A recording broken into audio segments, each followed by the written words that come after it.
And she, just put it all out there. She said, Joe, I love your company. I love everything you're doing. I love your designs.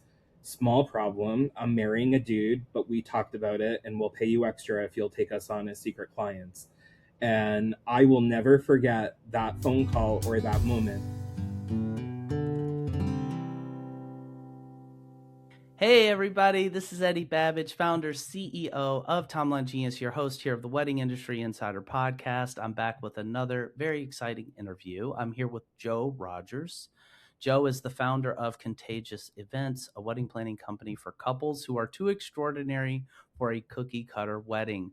Joe, thank you very much for taking time out of your busy day to do this interview with me. Of course. Thanks for having me. Excited to be here. I'm really excited to have you. And I can, I always can tell in the pre-interview when we're in for a great interview, and I know that this is going to be great. Um, Before we get into the interview, Joe, will you just tell our audience a little bit more about your background and how you got to be where you currently are in the industry? Of course. So the somewhat short version is that I started wedding planning in 2008. And by 2010, helping my friends and family with planning their own weddings evolved into being contacted by strangers. And so 2010 was the year that I decided to officially launch a business, which is now today Contagious Events. If you can think back that far, we did not have marriage equality across the country, but we did have it here in Massachusetts. And 2010 was coincidentally also the year that I came out. So when I launched the business, I decided that I would focus specifically on gay weddings. It was a cause that was important to me.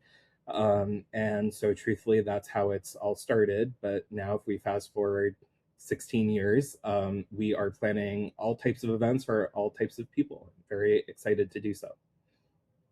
Super cool, Joe. And I definitely do remember those times. I came out of high school in '95. I feel like I've seen so much in terms of just social evolution and even in our industry, the evolution that's taken place. And just to kind of give people a heads up on where we're going, one of the key things I think, Joe, that I do in these interviews is mine for the gold in each person's experience. I said this to you in the pre-interview. I think there are things that we all do. If somebody's been in business as long as you and has built up the company that you've built, you've done some things right. And I want to share some of that with our audience for sure. But before we do, can we go back to the origin of your business and give a little bit more detail on what it was like starting your business, particularly in the world that existed at that time? Yeah, it's a good question. Um, so I think, I joke that my original clients trained me to be a wedding planner, and I think most wedding planners can relate to that. That we all have those clients who kind of teach us what we're going to do better in the future or what to avoid. And for me, the original couples that we were working with, and we're talking about people who have been in relationships for 15, 20 years and just hadn't been married because it wasn't something that they could do. And so what happened was when it became available, a lot of these couples who, for all intents and purposes, were already living a married life just without the title, we started talking about, wedding planning and what that looks like. And kind of sad, but also just the reality of the situation is when I would ask questions about, do we want to do a cake cutting or have we thought about the processional and who's walking down the aisle?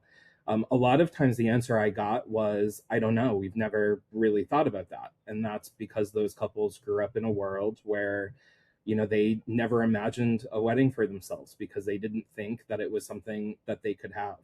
So in that process and in that exercise, we ended up kind of reinventing wedding planning. Today I say those original couples, they did not inherit wedding traditions. They kind of had to build a wedding that was true to who they were. And that approach really built our business. And I thought, at the time that we were just helping couples with a wedding. But looking back, what I realized is that we were changing how people plan weddings. Anybody can adopt that. You don't have to do the tradition if it doesn't serve you. And that's really the root of what we do today. That is really beautiful, Joe. My hamster's turning. I have so many sort of questions and directions to take this interview in. Um, you know, wedding planning is hard and stressful no matter what you're doing, right? Like it's just known as a very stressful job, and there are no do-overs, right? There's an inherent sort of, stakes is high kind of aspect of it. Starting a business is hard. And I'm wondering, is it even harder to do those things in the situation that you were in? Meaning there's this sort of societal tension, and again, I'm taking myself back because I can totally get in my mental time machine and go back to that time. You're dealing not just with the difficulties of starting a business and planning weddings, but the societal friction around the types of the weddings that you're doing. Did that make it harder? Were there benefits of, like, how did that play into your company unfolding? Yeah. For someone back then in 2010 who was just going through the process of coming out and being nervous about, how my own family and friends would react, I would be lying to you if I said that it did not take a personal toll when a client told me, that their aunt wasn't coming to the wedding because she did not Mm, support, what was mm, happening, for sure. mm, But I also think, at the end of the day, what we all have to remember is that weddings are a celebration and they're rooted in something super positive and super powerful. And that's where the focus, really needs to be. And that's where I think I drew a lot of energy, was centering it back to how incredible it was mm, that our clients found their person and that mm, we were going to celebrate that experience. So yes, I do think it certainly added an extra element, and unfortunately, it hasn't gone away. We still in 2026 run into vendors who aren't interested in working with our couples because it's a gay wedding. We still certainly have family dynamics that we have to be sensitive and mindful of. But at the end of the day, we're celebrating something really incredible, which is that two people that were meant to be together found each other and are choosing to celebrate their love with a core group of people who support and love them. And I think that is just a really powerful thing, an amazing thing that I get to witness as an outsider. you said the magic word there, Joe, at least in my book. And it's funny, some of my friends are like, how'd you end up in the wedding industry? I'm like, the wedding industry centers around love. And love is something, at least I mean, look, everybody has their own views on, love, but it to me is, and I've been married for coming up on, 16 years. I have just a one, I mean, it's profound. It's cosmic. It is like, I almost feel like it transcends, like it's like there's light in this world and there's darkness, right? Like, and we all have a mixture of those two things inside us. Well, love is the light part of this. And how did you, when you say you tapped into or recentered it back on love, how do you do that when you're combating, let's call it what it is, bigotry, right? Like when you're combating negativity and people that are shaming um, your couples, like how did you actually combat that or deal with that? Yeah. It's funny, as you asked that question, I kind of envision, the wedding team, the wedding planners as, um, the guy at the door at a nightclub, right? Where you're letting certain people in and you keep certain people out. I think that's really, truly the role that we took, which was reminding people, we have this incredible experience that we are crafting, and we're excited about it. And if this person doesn't want to be there, who cares? They weren't part of that original vision. We don't need them to be there for us to have an incredible wedding or a really great time. And if that's their choice, that's their choice. And hopefully at some point they'll come around, for just family relationships. But I think, a lot of times It was refocusing our couples back to a place of excitement and talking about the wedding and how great it was going to be. But also reminding them that at the end of the day, the most important part of the wedding was the two of them. And even if, nobody else showed up, the fact that they found each other and that they had this love was an incredible thing that needed to be celebrated. And, just kind of recentering back to really why we're having the wedding. And, that's really what mattered most. And so just kind of refocusing back. That's really cool, Joe. And I feel like what you're giving your couples, and you can tell me if this is wrong, but it seems like it transcends just the ABCs and X's and O's of planning a beautiful wedding. And I say this, personally, I grew up in the 80s, and if 2010 was different, 1985 and like my high school and junior high and elementary school years were very different. I live in New York now, but grew up in Kentucky. And one of my dearest friends actually came out in our 20s. And when I was younger, I didn't really appreciate, the gravity of what was, what he was kind of experiencing. But as we've gotten older now, I can see the full range, not just for him, but for other people. And it, to this day, like as you're talking, it hurts my heart, because I've gotten married. Like I know what it means to have the people that you love be there. And what I'm seeing in your work, Joe, is that you are, um, and again, please tell me if I'm wrong, but that you're giving your couples, I don't even quite know how to articulate it, but like helping them navigate this profound sort of experience with like, how to kind of guide them. You've done this before, your experience. I mean, does this resonate with you, or am I kind of bringing my own interpretation to this? Yeah, no, I think you're definitely on the right track. I I think too, one of the big takeaways as I look back in that time of my career is that, the lesson that I learned was that letting weddings aren't templated. So when we look at even a guest list and someone is inviting people because they feel obligated, because there's a familial relationship, if that person isn't adding to the experience and isn't going to be a positive presence at the wedding, then I think the question needs to be asked, why are they on the list? And I think the lesson that I took was that it's not just about people, it's not just about traditions, it's literally every decision that you make in the wedding planning process, whether you're gay or straight.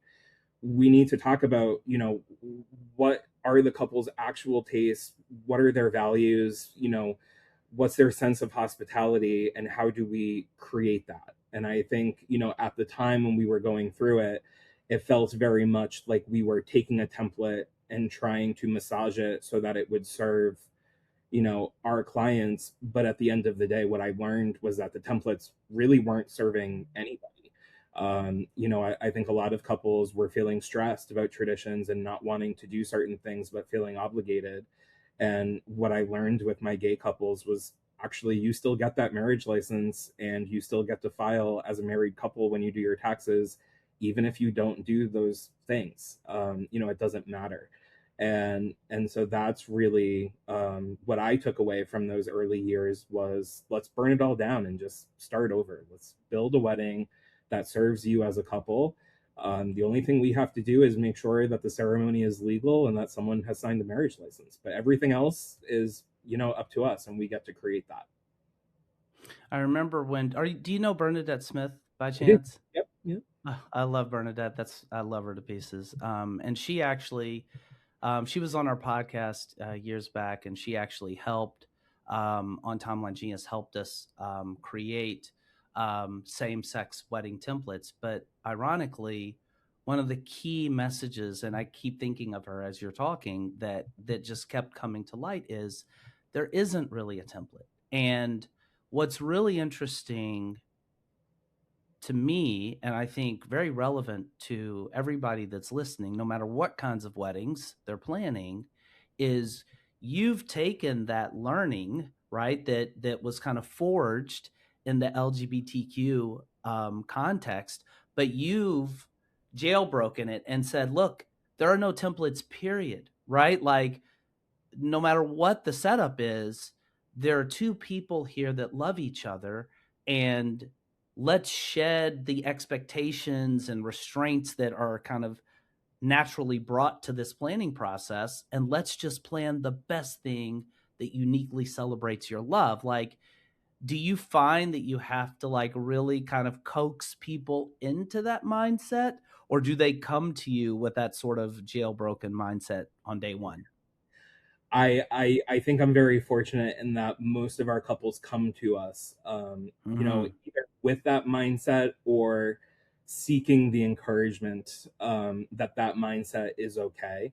And I can't take the credit. It's not like I decided and realized for myself that we were blowing up templates and starting all over. The truth is that probably about 2015, I got a phone call from a bride, and she, just put it all out there. She said, "Joe, I love your company. I love everything you're doing. I love your designs. Small problem. I'm marrying a dude, but we talked about it, and we'll pay you extra if you'll take us on as secret clients." And I will never forget that phone call or that moment, because when I hung up, I spent probably the next hour thinking about how many brides or how many grooms aren't calling because they're straight and they think. Wow. And so the running joke that we have here is that in 2015, I truly did do a full rebrand of our website to be more inclusive of heterosexual couples, because I was nervous that there were a lot more alleys out there who weren't calling, and that is the truth. And it turned out to be true. I think that particular bride, her name was Allie. She, proved to me that people wanted weddings that weren't, as structured in tradition. And I think at that point in time, they were seeking planners who were willing to say, like, it's okay to let your freak flag fly. We can do different things and you can still have a wedding and we can still make it an incredible experience while respecting the importance of what a wedding is. Because at the end of the day, it's not just a party, it's a momentous occasion. And I think that that does deserve to be honored. But it can be done, in a personal way. And so the truth there is, I did not, there wasn't a moment where I said, "Oh, this is working, we need to replicate it." It was Mm. Allie called me and said, "Hey, I want this, but I don't fit, who you're marketing to. Can I have it?" And so that's, truthfully, that was the shift for our business.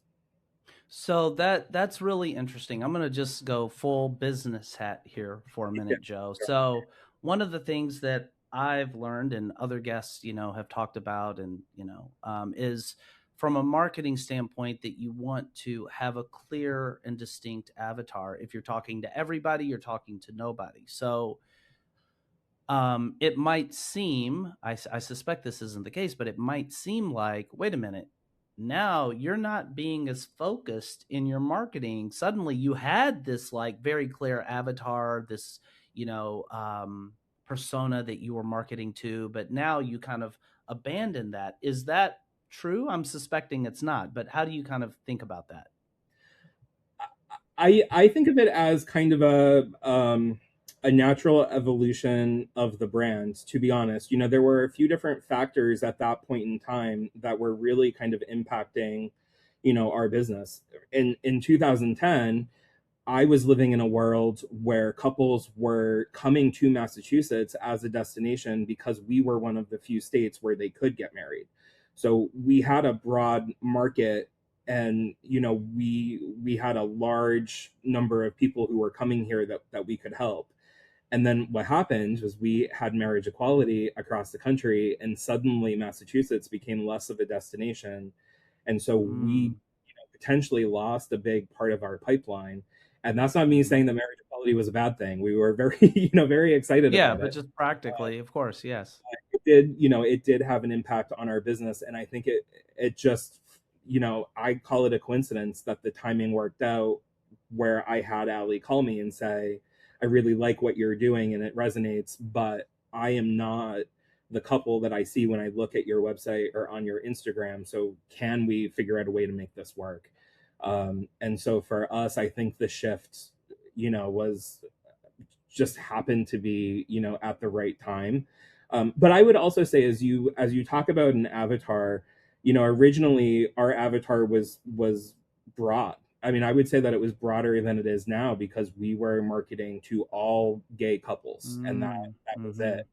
Um, mm-hmm, but there are gay couples who want to look at their wedding album and they want traditional white wedding, mm-hmm, the mm-hmm, what you would mm-hmm. consider a standard wedding, and then there are gay couples who want something super unique and different. So our avatar shifted from being based on sexual orientation to, what is the vision and what is your design, and are we interested in crafting a personal experience for your guests versus, a traditional white wedding. Yeah, and that's kind of what I gathered, Joe. I feel like it was more of it wasn't like an expansion of who you're marketing to or an abandonment of an avatar, rather just kind of a reshaping of the avatar. And I asked you this question in the pre-interview, Joe, and I think you've already spoken to it a little bit, but is there what would be the thing that you would point to that has been perhaps the biggest driver of your success so far? Something that maybe other wedding planners listening to us right now could actually apply to their business to replicate some of that success. Yeah. I, really think that couples are drawn to contagious events because of our approach to design. And, the events that we produce they have unique elements. We talked a little bit about we have the benefit of being in Boston. There's a lot of really great rental companies, and we have a wide range of, items that we can rent. But it gets stale. They only have so many different styles of different things. And, our approach is very much, if we want to create a personal wedding, usually that means there have to be unique elements. And, our goal is to make sure that when their guests walk into a space, they already feel like they're in a familiar place because of the design. We want the design to really, be symbolic of who the couple is. And you can't do that with generic safe rentals. And so over the years, we just kind of started producing and building unique design elements like the disco wall behind me, and other types of things. And so I think couples are drawn to our unique design approach. I think, you know, a lot of people have this vision of wedding planners and that they need to like be in the background at weddings, and that we're just support. The truth is that when couples come to a wedding planner who also does design, they're coming to you and they want you to take the lead because they may have a vague vision of what they want their Mhm. wedding to do, but it's your job to understand, where is that coming from and how do we execute it in a big way that the guests acknowledge it right from the beginning. So for us at Contagious, it's less about being in the background and more about being at the forefront of the design decisions and helping couples really identify what their event personality is and how do we create that, in a venue where their guests may have never walked into before. But again, when they walk in, they know exactly whose wedding they're at and they feel like they're in a familiar place. As a wedding planner, you know how important it is to create detailed wedding day timelines for your events. But creating your timelines can be a tedious and time-consuming job. Until now. Because Timeline Genius lets you create beautiful, detailed wedding day timelines with ease. And it keeps everything you need on the wedding day in one central place. Here's how it works. First, Timeline Genius saves all your clients, vendors, and venues in your Rolodex, so you don't lose time looking for their information. And when you're ready to create a new timeline, you simply enter the key information for your wedding. Click a button, and voila!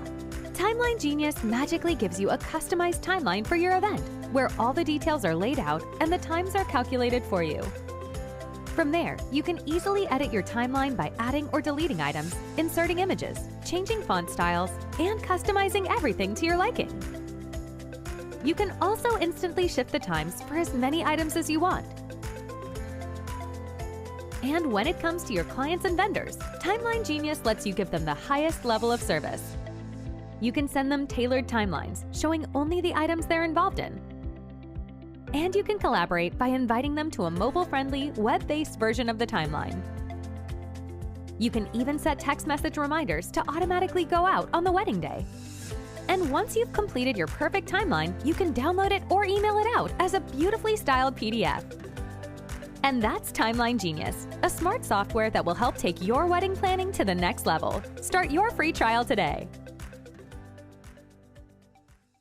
That's a great answer, Joe. And there's I love Russell Brunson's a guy I used to like follow a bit, marketing guy, and he was like, what's the one thing that you need to have a business? He's like, it's not business cards, it's not a website, it's a customer, right? Like you got to have customers. And if memory serves from the pre-interview, I think you said you guys are doing 50 to 70-ish weddings. So my question is, because I know there are a lot of planners listening to us right now, and this is no reason to feel bad. Like, this is just how it is. I know there are a lot of people that are like, I wish I got more clients, and I'm worried that I'm not getting enough clients this year or next year. So you're obviously doing that. How do you consistently and effectively get your clients? Yeah, it's a good question. For us, it's a combination. Obviously, from a business standpoint, we have advertising budgets, and certainly, we're out there at networking events and trying to meet new vendors. Truthfully, I would say most of our client pipeline comes to us through referrals. We've spent a really long time making sure that the venues that we work at feel as though they are being heard and that their rules are being respected. And I think that there is a balance for wedding planners. I often, tell my couples and also vendors, wedding planners walk a very unique line, right? Because first and foremost, we are advocates for our clients always. We obviously always want to make sure that our clients' desires are being heard and that the vendors are producing what our clients want. But sometimes that does require us to educate our clients on what is reasonable, and what fair expectations are. And I think that figuring out how to walk that line has really been appreciated by a lot of the vendors that we pair our couples with. And that has led to just a lot of referrals. I think, venues, especially, they love knowing that they have a vendor who is basically, they can, think of as their right-hand person who can step in and help, answer generic questions or make sure, that the clients aren't, demanding too much, and really getting at the root cause of things. So I think finding that balance of advocating for your couples while also making sure that what they are asking of their vendor team is fair and reasonable translates to other vendors seeing us as, a valuable asset to their business and ensuring their success as well, which I think has resulted in a lot of referrals. In terms of advertising, we're always trying different things and different models. One sec here, Joe. Can I jump in just on the referral, because this is really powerful. And obviously, I mean, you're not saying it, so I'm going to say it for you.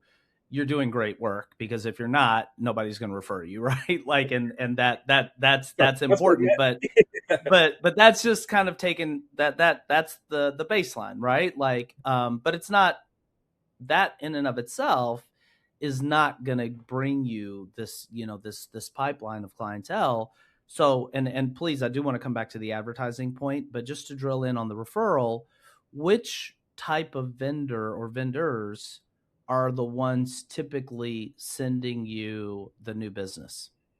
I would say the bulk of our referrals come from venues. And part of that is within our business, we offer kind of a full service planning where we pair couples with venues.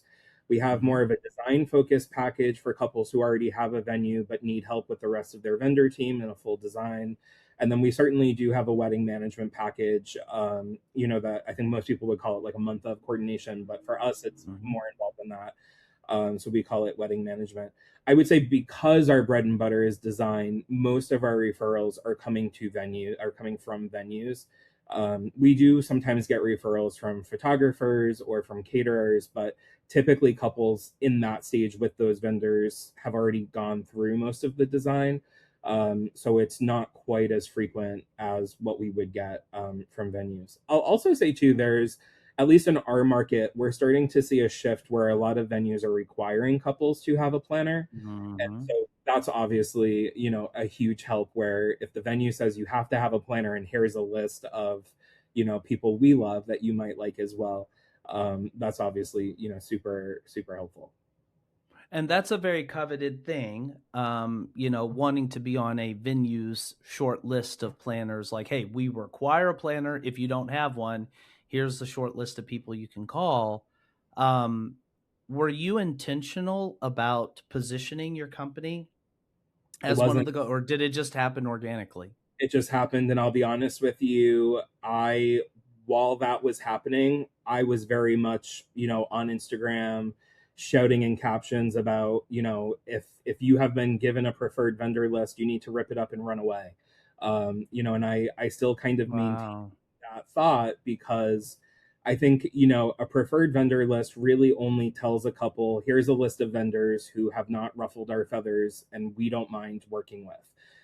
But the truth of a preferred vendor list is that if a client goes to a venue coordinator and asks for help finding a photographer or a wedding planner, what that venue coordinator is not asking that couple is, what are they looking for in that Right. person? What kind of Right. photos do you like? What kind of designer are you interested in working with?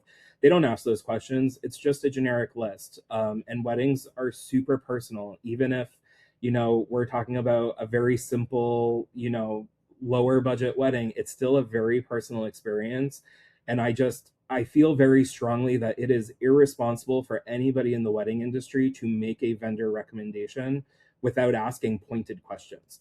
And so now I kind of sit in this weird position where I do benefit from those same lists, where I basically say they're garbage and you shouldn't be listening to them. But it's just the reality, of the business. I don't think it's possible for venues with the volume that they're dealing with to make those personal recommendations, especially if they're not being compensated for the time to do the research and figure out who to connect with. But I don't think that the lists are necessarily the best thing, but we do benefit from them. So But is there a way to kind of reconcile the tension here in that, I mean, I guess, for you, when somebody gets recommended, that doesn't necessarily mean, okay, you're a perfect fit. We're going to do this thing. There's still a sort of getting to know. You're going to ask those pointed questions, right? And kind of draw out whether or not this is like the right client, or is that accurate or not so much? yeah, I think that that's accurate. I think, a lot of couples, if they are given a list, they contact every single name on that list, right? So Right, right, a lot of couples are probably doing that homework on their own, and they're talking to each person and they're trying to right, determine, right, what differentiates each one. I have also, just this year, I have seen a vendor list where the venue coordinator actually included notes underneath each planner about where they felt that planner's strengths were. right. So they kind of set it up with differentiators, and I think that's a great approach as well. So yeah, I think, the most important thing with these lists is that people are doing their homework, and also, when you do get an inquiry from a couple, that as a vendor, you're also making sure that they're a good fit for your business and that they're going to, appreciate your approach, your style, and how you work. I think a couple who comes to me and tells me they just want a very straightforward, typical white wedding, there's nothing wrong with that. It's beautiful, and we certainly could execute it, but they're probably not going to appreciate our approach of asking a lot of questions about design preferences and, where do you buy your furniture from for your house, and those kinds of things. So it may not be the best experience for them, and as a result, it's not the best experience for us either. So I do think vendors also have an obligation to make sure that they are being transparent about who the right fit for them is and who will benefit, from their approach to how they plan weddings. So that totally makes sense, Joe. And I guess the reality is, from a business standpoint, um, it is impactful and beneficial if you're on a venue's list of preferred vendors. And if you were, and you already spoke a good deal to this, so maybe this is more of a summary than a new question, but if you were to just kind of button up your best advice for planners that are listening and they're saying, wow, like it would be amazing for my business if I could kind of end up on one of the, and I realize you didn't do this like intentionally, but you did do it. Like, what would your advice be to planners if they want to try to replicate that? I mean, the best piece of advice that I can give to planners who are also designing is don't assimilate. I think is probably, if I could put it just in 2 words, those are my 2 words: don't assimilate. I can still remember one of my very first networking events that I went to, where I was so excited to meet different planners and different wedding vendors, and going home that evening and being so just confused because everybody basically wore the same thing. It was either a Mm, black cocktail dress or some type of boring suit. You could mm, not pick out from the room, anybody based on attire. And that was kind of eye-opening to me because, as vendors, we all have, like as you put it, we all have superpowers, we all have unique things about our business, and that should show up every day. We should always be reminding folks, who we are, and what kind of energy we're bringing, to the events that we're involved in. And so I would say, don't assimilate, don't look sideways. It's very easy to look at what other planners are doing, or to look and see what's going viral on Instagram, or, what the trends are. But if it's not a design project that you're excited about, that you are going to not be able to stop thinking about and stop refining and improving, every moment, then it doesn't serve you. And everybody came into, I think, the wedding industry with a vision of how they wanted to make an impact, and I don't think that you can make an impact if you are constantly comparing and trying to be someone else. And so I just think, don't assimilate, do your own thing, and people will come to you. The alleys out there, they will find you and they will reach out and they will beg to work with you. And I think that that is the most important lesson that anybody, as a wedding designer, can learn. Joe, it's funny you say that. I've done so many of these podcasts. I think 7 years. I'm losing track of the years at this point. I mean, I've had Colin Cowie and David Tutera, Ron Ben Israel. I mean, you just Lori Aaron, so many people on here, just incredible. Mostly planners, but even other vendors. And if I were to distill one lesson that has come up the most in various different ways. People might say it differently, but it's what you just said. It's that, you are a unique individual. Like, lean into that. And sometimes it takes a little courage because there's comfort in just kind of doing what everybody else does, because how bad could it be? Everybody else is doing it. You can't blame me for doing it too. But like, putting your radiant, unique self out there being just like one of the most important things you can do. And it seems like for you, as always, correct me if I'm wrong here, but it seems like for you, that actually has been just an integral part of your success. Yeah, the goal isn't to be liked by everyone, it's to be loved by the right people. Mm. And the right people will find you if you are, you know getting your message out there, and making sure that people understand what you stand for. I love that. I took us on a little detour. You were about to share, and I want to bring us back to the advertising point. I asked you. This is still kind of under the topic of how are you getting these clients? You're clearly effective at getting your clients, and you were going to say something about advertising. Yeah, so you had asked about just how we book our weddings. So most of them do come from those referrals. Hmm. I would say our second strongest pipeline is our advertising. and we adjust that monthly. We kind of take a look at what's working, what isn't working. One of the hardest parts of being a business owner in the wedding industry is there are no repeat clients, right? So we're not Right. building a loyal, in most cases, we're not building a loyal base who are going to, keep, ordering our services. And so you do have to constantly kind of refine your advertising approach. And so what works in one part of the month may not work in another. Something that I've noticed just from like a marketing hat standpoint is pre-COVID, the wedding industry from a marketing standpoint was very much on a cyclical cycle. We almost had like a booking season that kind of aligned with an engagement season, and then we were designing for almost all of our couples at the same time.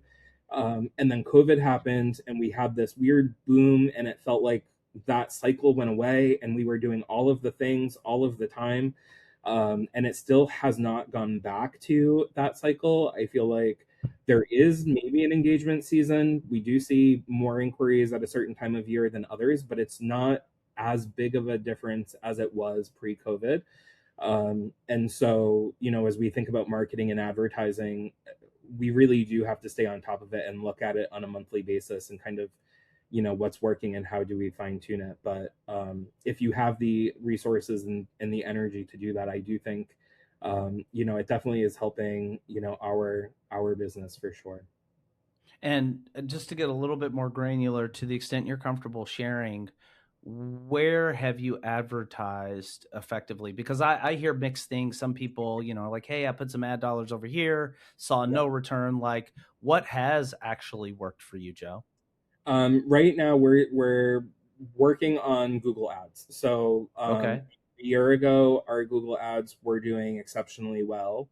Okay. Um, and the transparently, the quality of those leads has declined a bit. Mm-hmm. Um, I attribute it to Google's new AI. So when you ask Google a question, Ah. you get like an AI Mm-hmm. response right at the top and Yes. being directed to Yes. the website. Yes. So I do attribute some of Yeah. the decline to that algorithm update. And so right now we are, I would say, very much still investing a lot of resources in figuring out, is there a way that we can revamp the ads so that they still work on Google, because it was once a very valuable asset to us. We also, you know, we're a values based brand, and so we did make the decision a couple of years ago to remove ourselves from most of the directory sites. We were, paying for prominent placement in a lot of those directory websites, but if anybody is reading headlines, the truth is that those companies don't seem to be serving those in the wedding industry. It doesn't seem like, at least to me, like they have our best interests in mind. And so we made the decision that we just didn't want to be a part of that. So Can we you did. unpack that a little bit more for me, Joe? Sorry. Yeah. It's a little vague. Um, Yeah.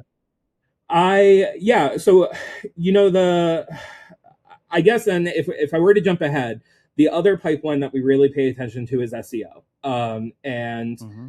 part of SEO is making sure that people are finding you on the internet when they go online and they search for, wedding planner in this region, that they are served a link to your website.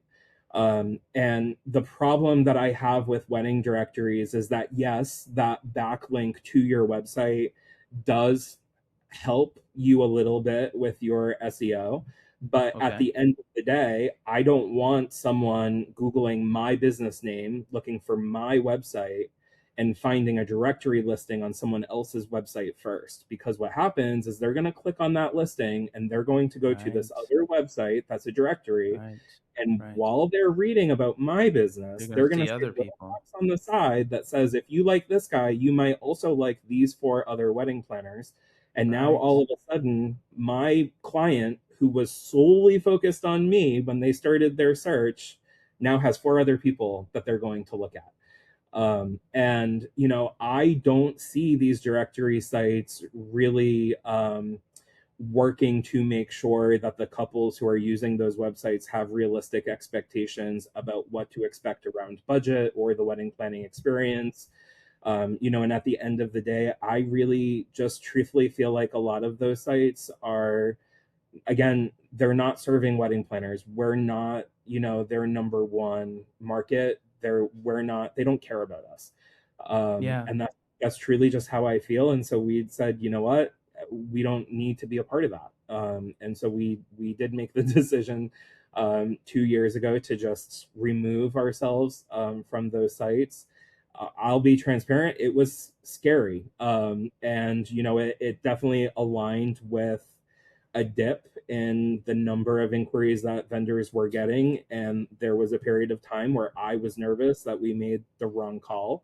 But it's been 2 years. We're still here. We're still getting inquiries. So, I would encourage any business owner in any industry, if you feel like you are doing something because everybody else is, but in the back of your mind, you feel like it isn't serving you, get rid of it. It's probably not worth it. I probed a little there, Joe, because you're not the only person that has. I mean, surprise, surprise, you're not the only person that has these feelings, and I feel like by giving a platform for you to kind of just transparently air those feelings, maybe other people won't feel as isolated, and maybe they'll be inspired to do the scary thing that you did. I mean, do you feel? I mean, I think you already kind of answered this question, but was it the right play to kind of not be advertising through those directories? Was that the right play for your business? The truth is that I will never know whether or not Mm-hmm. we would have booked more business if I kept our company on those directory sites. But Mm-hmm. what I do know is that I feel good about that decision. I feel like we are not supporting a business model that does not help our industry, and my business is still here. So I was it the best business decision from a dollar standpoint? I'll never know, but I also will never question it because it didn't cause me to go out of business. It didn't cause me to downsize my business. So I do feel fine about that decision. And I feel, again, I'm not looking sideways. I'm just looking ahead. That's what we're doing and it's working for us. So we're going to just keep going forward. I love that, Joe. I think there's actually an invisible, intangible like power that comes from living in alignment with our values. And conversely, that when we're not living in alignment with our values, we cede some power, right? Like we lose something, even if we're not thinking about it explicitly, like somewhere in your mind, like you're selling out a little. You're like, oh, I'm doing this. I'm scared to not do it. But yeah, I definitely feel that. This is a little bit of a tangent, but I feel like it's such a hot topic right now. And I come at this from the sort of intersection of the tech industry and the wedding industry. You mentioned AI. How is your company using AI at this moment in time? And I know this is a constantly evolving thing, but how are you leveraging AI in your business? Um, Not a whole lot. To Okay. be entirely honest, you know, from a design standpoint, I think AI is a little bit dangerous. We've definitely had clients Mm. who have produced AI images, and there's always a conversation that needs to be had around, is this realistic? Is Yeah. someone going to actually be able to reproduce this? Um, Uh, there's definitely a I love-hate didn't even relationship. think about that. Yeah. Definitely a love-hate relationship with AI. Having said that, I certainly have, opened ChatGPT and asked for, some insight on a few different things. I probably most frequently we just launched a sister business called Shenanigans, which is basically just a rental company for our inventory. And there were a few times where I was trying to determine how to describe something, or Mm-hmm. Mm-hmm. even, coming up with like a unique name for the product, where I would ask, ChatGPT. I would upload a picture of how it had been used at events, and I would say, this is what it is, this is why we created it. How do I describe this to someone who is looking at this for the first time? And so we have used AI in that sense of, how do we communicate this unique product that we created for this unique use case? Mm-hmm. How do we market that to other couples who might want something like this at their wedding? We've definitely used AI for that.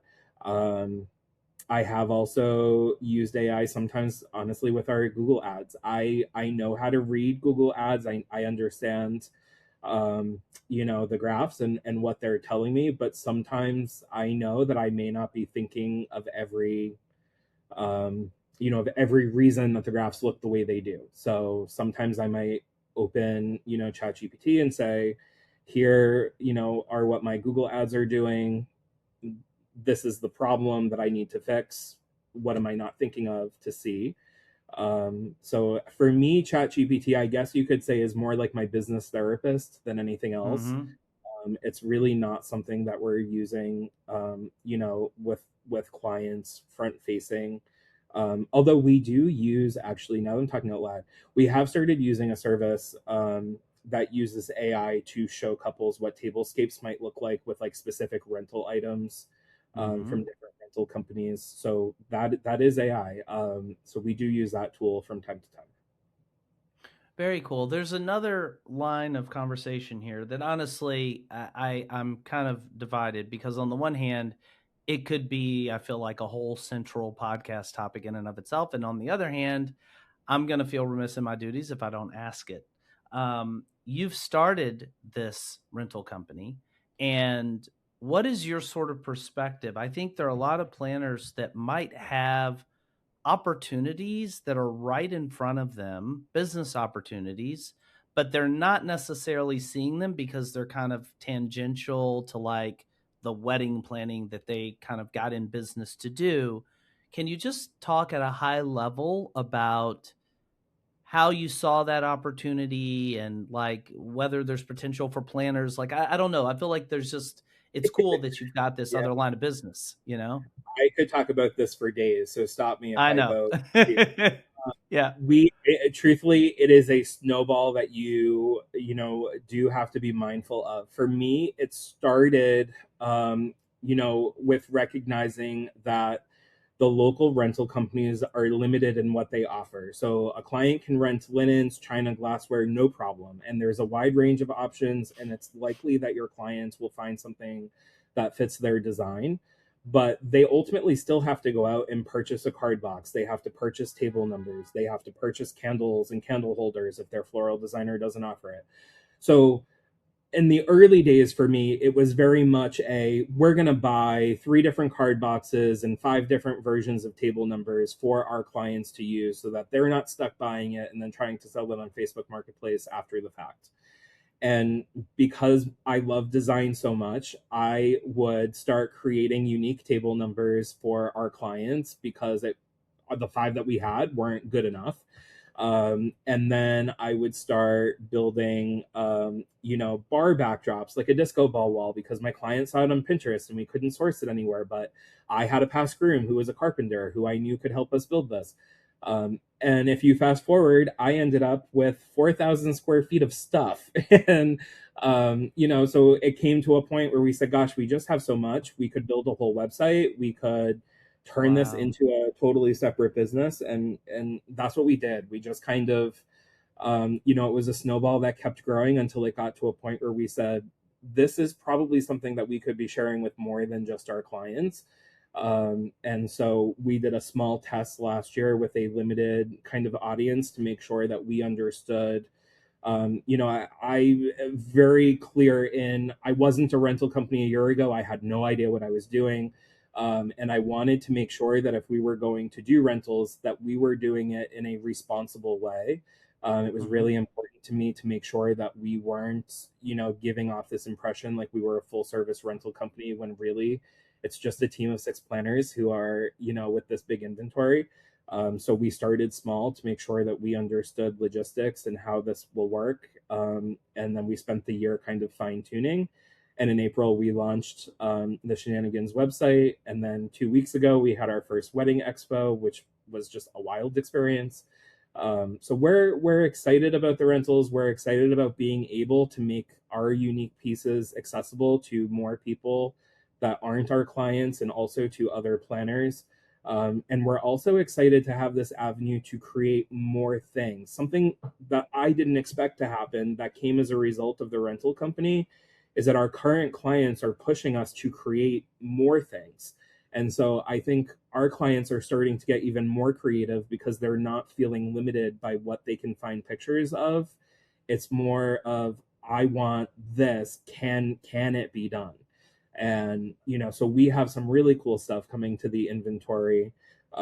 We have one client who really pushed us on their dining tables, and we are custom fabricating 15 dining tables specifically for their wedding. Wow. And then once it's over, we'll share the details and they'll go on our website. But for now, they get the first go.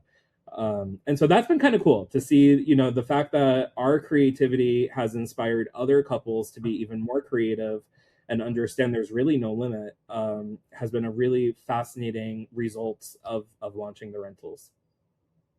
That's awesome, Joe. Yeah, I've just, the time always flies in these interviews. But yeah, that's exactly, I told you in the pre-interview, I want, to give people information and inspiration. I'm sure people listening have gotten that, things that they can take back to their business, to improve and maybe be inspired by the fact that, you're venturing into this new line of business. And certainly the journey that you've been on is inspiring and informative.